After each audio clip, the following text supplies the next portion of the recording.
ఏలియా ప్రవక్త ఉన్నాడు. ఆ ఏలియా ప్రవక్తకు ఒక శిష్యుడిగా పిలువబడినటువంటి ఎలీషా ప్రవక్త ఉన్నాడు. ఆ ఎలీషా ప్రవక్త ఎవరో తెలుసా?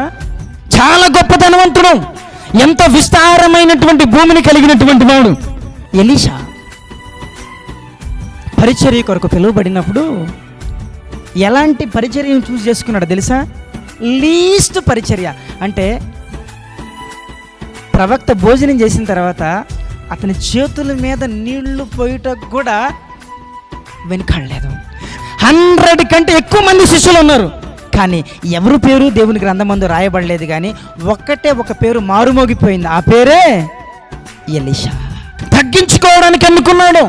ఎప్పుడైతే మనం తగ్గించుకుంటామో, దీనులుగా ఉండుటకు మనల్ని మనం తీర్మానించుకుంటామో, దేవుడే నిన్ను హెచ్చించుటకు ఆయన తీర్మానించుకుంటాడు. హల్లెలూయా.